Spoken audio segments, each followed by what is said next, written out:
we need to have the judge make a ruling one way or the other on this contract provision.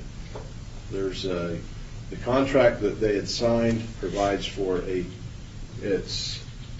they're not entitled to assert anything unless the landlord is grossly negligent. That seems to be inconsistent with 5722. And yet there's been a prior ruling by the court that the parties didn't comply with the notice requirement to give written notice to have the benefit of 5722. And so we need to know which direction to go there so that we kind of know which way to prepare in terms of that's going to have an impact on the Well, I don't know that 5722 even applies, does it, where they didn't provide the written notice? Isn't that a condition precedent to the application of the statute? And I've already ruled on that issue, if they didn't comply.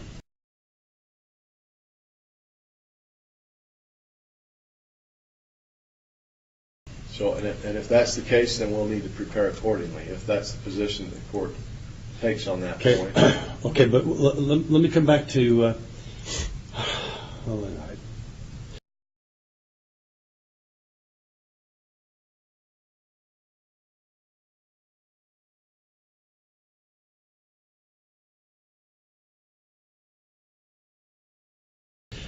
And what's the point that you're making, Mr. Wayman, with regard to the negligence issue? I mean, you're claiming that. Are you claiming they didn't plead gross negligence, therefore they can't present that? No, they. Are you claiming that they can present their claim of negligence, but that it has to rise to the level the jury has to be instructed that it has to satisfy the gross negligence requirements? I think they pled negligence, but it really has to rise to the level. And thankfully, what the contract says owner shall not be liable for personal injury or to damage to or loss of resident's personal property, furniture, jewelry, clothing, etc., unless caused by gross negligence of owner.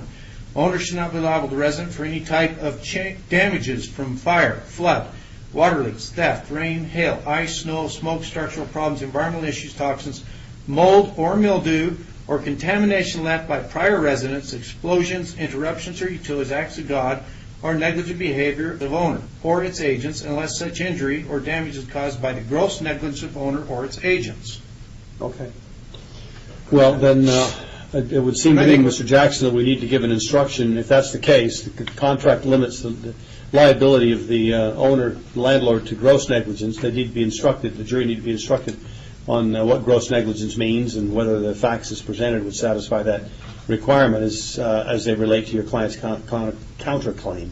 Well, and that's further complicated by the fact that there were two floods, and the circumstances are that under the first flood that provision didn't apply. That was not in their contract, and then they signed a new contract where it became a part of the contract after the second flood. And there's an issue of whether we can address the damages that might flow from the first flood in light of the fact that they filed a small claims action in the Justice Court regarding the first flood. What happened to the small claims action? It's not been tried yet. It's next week. It would seem to me that, and I think I indicated earlier that they're only going to get one bite at that apple. So if they've got a small claims action that's pending next week on the first event, I'm not going to allow it to go to this jury. It'll go to be tried in the Justice Court, not here. So we're going to limit the damages claim by your clients in this case to what occurred under the new contract. Okay? But then I want to know today, if we can right now, what their damages are for August. Does that mean they can't raise any claims for mold? Because do I need to have a mold expert here tomorrow, or is that? They would have to prove that there was some mold in August, and that they suffered damage as a result of it. So I don't know at this point. You may have to present your claim with regard to damages for breach of the contract and waste and failure to pay, and then they present their counterclaim with regard to the negligence and the mold and the medical expenses, and then you present your defense to that with your mold expert. Well, their medical expenses and everything came from the first incident, not from the second incident. And That's what they've alleged in their complaint. I wouldn't allow that to be presented in this case if there's a small claims court case pending that addresses those same issues. So I'm not going to allow that if it's damages that arises out of anything that occurred prior to the new contract. But that doesn't, the problem is the counterclaim raises the issues of mold. But They that's would- on the first one. Before the issues of mold would even be presented, there would have to be damages, there would have to be a claim for damages that had arisen since the new contract had been drafted, had been signed. Now, and if there was mold, and the mold existed before the new contract, then I think that arises under the old contract. And I don't know that it's appropriate for this case. So I don't intend to allow it in this case. And that needs to be presented in the small claims court. Does that make sense, Mr. Jackson? You may not agree with it, but that's the way I kind of look at it. Well, that's why we need to have you give us your Okay. impression as to where you're going with it so we can prepare accordingly.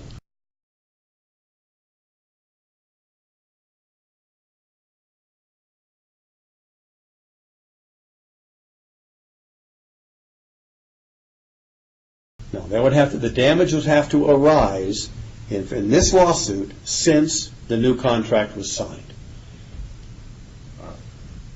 Because the issue of mold apparently has that been raised in the other case, the small claims? Yeah.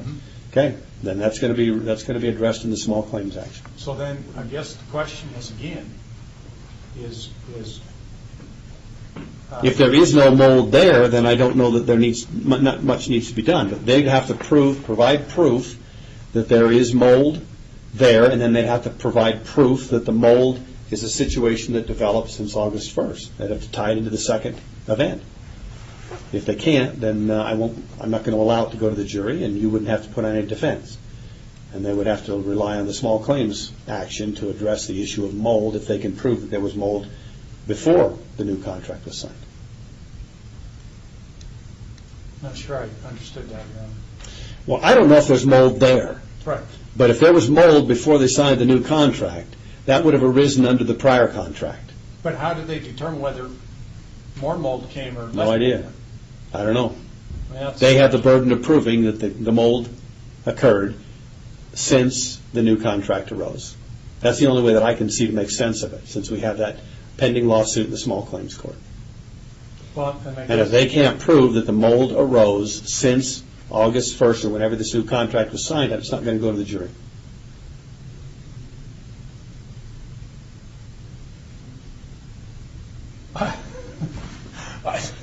I'll just call me dense.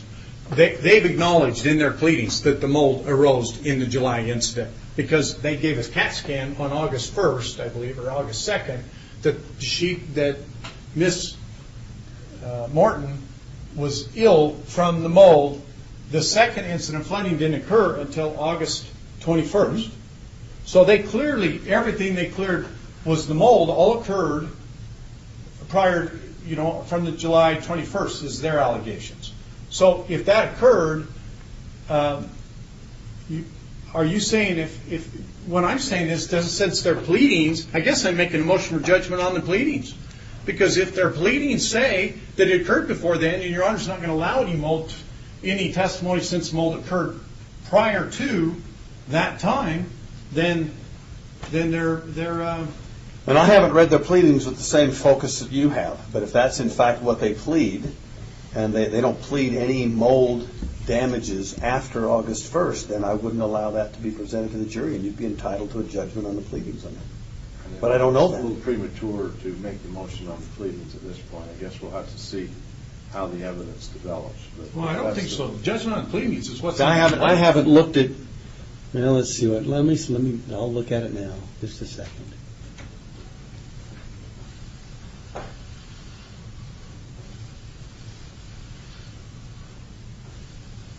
Okay. And I guess what I'm saying, Your Honor, is if I think the owner needs to read the pleadings, and if the owner says there's no mold, then I probably don't have a problem continuing this case. Okay, I can't tell from the complaint when the defendants claimed that they had to go stay in that there was unbearable odor and they had to stay in a motel. But if that occurred That occurred on the first one. And it says And that. if it did, but I can't tell that from the pleadings. If you read the affirmative defenses, it's in the affirmative defenses. Oh, Your Honor. okay, I didn't look at Right that. after the second. Okay. It At says- any rate, I can't tell that from the complaint, from the counterclaim. Let's see here.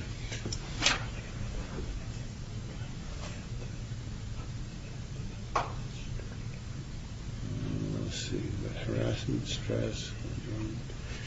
Okay.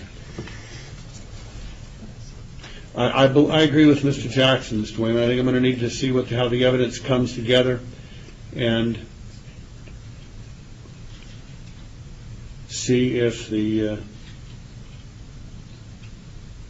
because see the lodging expenses were on the second one. okay. The no doubt about that.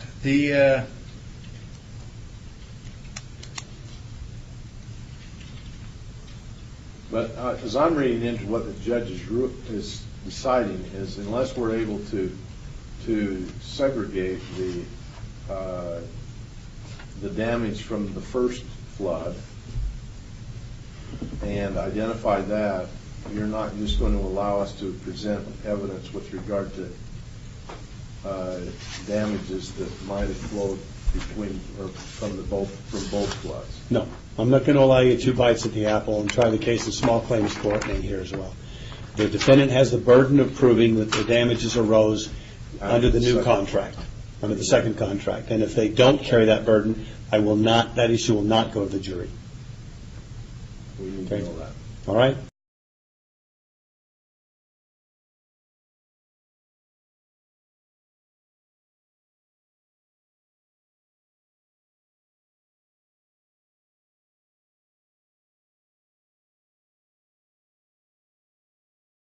Well, the counterclaim doesn't allege gross negligence. The counterclaim alleges negligence. Negligence. But the problem is the contract that's signed says my clients are not liable for any damage to the plaintiff unless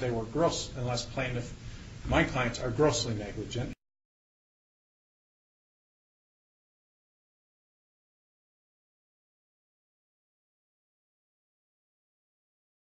Owner should not be liable to resident for any type of damages from fire, flood, water leaks, theft, rain, hail, ice, snow, smoke, structural problems, environmental issues, toxins, mold or mildew, or contamination left by prior residents, explosions, interruptions or utilities, acts of God, or negligent behavior of owner.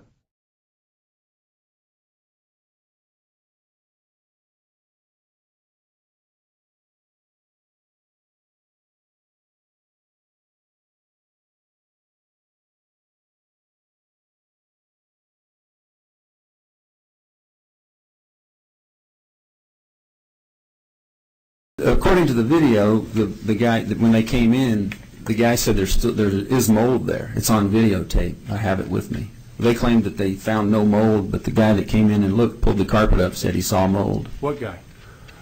They claimed he was the guy that was a manager of another apartment.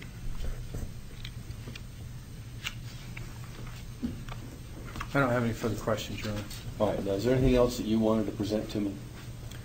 Is it possible to show this video where the third manager that came in to inspect the apartment with them said that there was mold when he pulled up the carpet? The difficulty with that is, Mr. Wayman, he wants to show me a video in which somebody else says that there's mold in the carpet. That's hearsay, Your Honor. It He would can be. ask Marilyn Duty. It she was would present. be hearsay. Actually, if we were to ask Marilyn Duty what the person said, that would also be hearsay. she was there.